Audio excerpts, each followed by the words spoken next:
aromamari.com നല്ലൊരു വരനെ കണ്ടു. നമുക്കൊന്ന് നോക്കിയാലോ?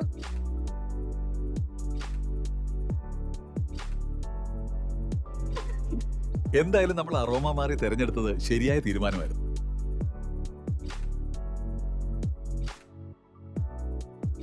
aromamary.com വെബ്സൈറ്റ് ആൻഡ് മൊബൈൽ ആപ്ലിക്കേഷനിലൂടെ ജീവിത പങ്കാളിയെ കണ്ടെത്തൂ. രജിസ്ട്രേഷൻ തികച്ചും സൗജന്യം.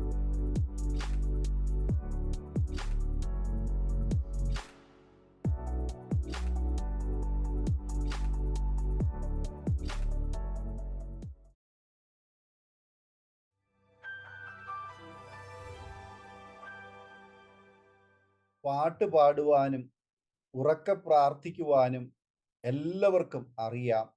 ഇന്ന് മനോഹരമായ യാഗപീഠങ്ങൾ ഉണ്ട്. അവ മനോഹരമായി നാം അലങ്കരിക്കാറും ഉണ്ട്. എന്നാൽ സ്വർഗത്തിലെ തീ ഇറങ്ങുകയില്ല. സ്വർഗത്തിലെ തീ ഇറങ്ങി യാഗവസ്തു ദഹിപ്പിക്കണമെങ്കിൽ ദൈവം പ്രസാദിക്കണം. ദൈവം പ്രസാദിക്കണമെങ്കിൽ കല്ലായ ഹൃദയം അല്ല യാഗപീഠത്തിൽ അർപ്പിക്കേണ്ടുന്നത്, മാംസളമായ അലിയുന്ന ഹൃദയമാണ്. ഇത് മനസ്സിലാക്കിയ ദാവീദ് ഇങ്ങനെ പറഞ്ഞു: ഹനനയാഗം നീ ഇച്ഛിക്കുന്നില്ല, അല്ലെങ്കിൽ ഞാൻ അർപ്പിക്കുമായിരുന്നു. ഹോമയാഗത്തിൽ നിനക്ക് പ്രസാദവുമില്ല.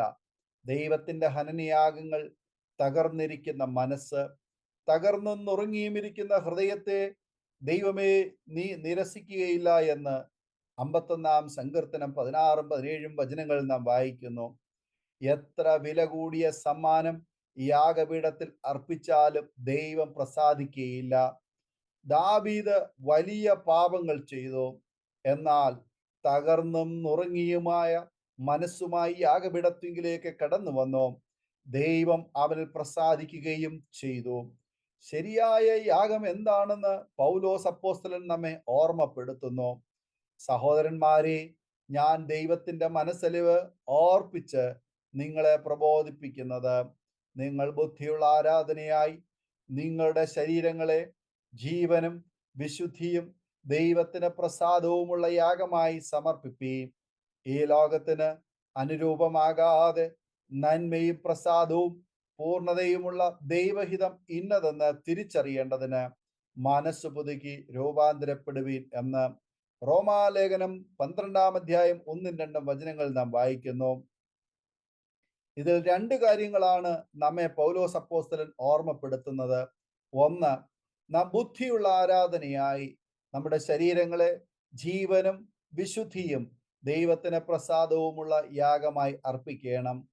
ശരീരത്തിലെ സകല അവയവങ്ങളിലും വിശുദ്ധി വേണം. ശരീരത്തിലെ പ്രധാന അവയവമായ ഹൃദയം നുറുങ്ങണം. ഹൃദയം നുറുങ്ങാതെ സ്വർഗത്തിൽ നിന്നും തീ ഇറങ്ങുകയില്ല. യാഗപീഠത്തിൽ യാഗം അർപ്പിക്കുമ്പോൾ മൃഗം ചാകണം. നമ്മിലെ പാപം മരിച്ചാലേ ജീവിക്കുവാൻ പറ്റുകയുള്ളൂ. എത്രത്തോളം നാം മരിക്കുന്നുവോ അത്രയും നാം ജീവിക്കും. പൗലോസ് ഇങ്ങനെ പറയുന്നു: എനിക്ക് ജീവിക്കുന്നത് ക്രിസ്തുവും മരിക്കുന്നത് ലാഭവും ആകുന്നു എന്ന് ഫിലിപ്പിയാലേഖനം 1-ാം അധ്യായം 21-ാമത് വചനത്തിൽ നാം വായിക്കുന്നു. ഞാൻ ക്രിസ്തുവിനോട് ക്രൂശിക്കപ്പെട്ടിരിക്കുന്നു, ഇനി ജീവിക്കുന്നത് ഞാനല്ല, ക്രിസ്തു അത്രേ എന്നിൽ ജീവിക്കുന്നു എന്ന് ഗലാത്യർക്ക് എഴുതിയ ലേഖനം 2-ാം അധ്യായം 20-ാമത് വചനത്തിൽ നാം വായിക്കുന്നു. പലരും ഇന്ന് താന്തങ്ങൾക്ക് വേണ്ടി ജീവിക്കുന്നു.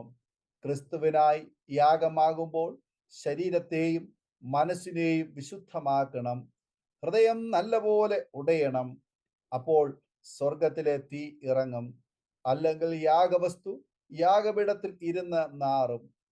പ്രവാചകൻ അരുളി ചെയ്യുന്നു: നിങ്ങളുടെ ഹനനയാഗങ്ങളുടെ ബാഹുല്യം എനിക്ക് എന്തിന് എന്ന് യഹോവ അരുളി ചെയ്യുന്നു. മുട്ടാടുകളെ കൊണ്ടുള്ള ഹോമയാഗവും തടിപ്പിച്ച മൃഗങ്ങളുടെ മേധസ്സും കൊണ്ട് എനിക്ക് മതി വന്നിരിക്കുന്നു.